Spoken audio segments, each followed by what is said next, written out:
I think the number one question to ask to the Zuckerbergs and the Elon Musks of the world, how is it that we have the most sophisticated information technology in history and we can no longer hold a conversation?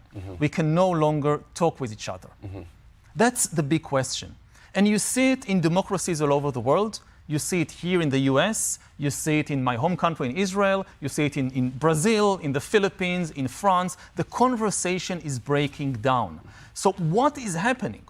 This extremely sophisticated information technology, it is not helping the conversation. It is destroying it.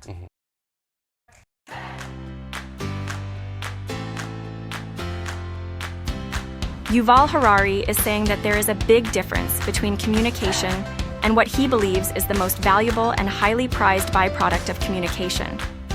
Harari is talking about the value and need for real conversation that builds insight, reflection, and relatedness. In classrooms at all levels, participatory conversation is prized evidence that students are authentically engaged. So how can teachers open the door to higher conversation? For the future of education, it is imperative to understand the promise of a play-energized language that generates a limitless biomass of artifactual, not artificial conversation. We're talking about a counterintuitive species of play-propelled communication that's a non-digital, non-algorithmic newcomer to the large language landscape. It might come as a shock to learn, but not all LLMs are digital. Harari is suggesting that communication is at its best when the conversation is thriving. It is the invigoration of the conversation that makes the brain grow. And play-centric communication is the organic algorithm that literally produces growth in the child's brain. Fully engaged and mentally optimal, play-energized conversation is the superconductive agency that allows us access into and out of the child's playful mind. Of the vast number of educators who have been trained to drive students through the curriculum, many secretly wish they had the power to create compelling moments in which students are empowered to articulate meaning, raise questions, and grasp context. That power is the potential energy inherent in play. We call our play-informed communication platform Play Language. Play Language's process of communication calls upon the hand, art, paper, and play, combining to generate conversation that flows forth from the brain's emotional and cognitive centers, and into learning spaces rippling with the sound of outspoken exchange.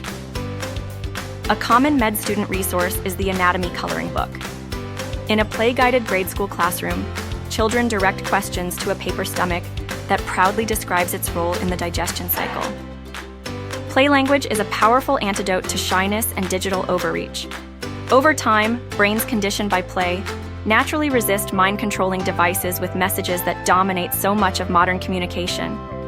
Play language serves as a preventive barrier to AI and the screen's algorithmic allure. The universal language of play is equipped with evolutionary roots in HI, or good old human intelligence. Unlike AI's overpowering speed and efficiency, HI's communication is organic, physically attached, and propelled by the self-organizing power of play. HI fosters a deep, meaningful connection between teacher and student, creating a bond that cannot be replicated or sabotaged by digital tools or AI algorithms. Play language can provide Free the Anxious generation with a crucial stratagem.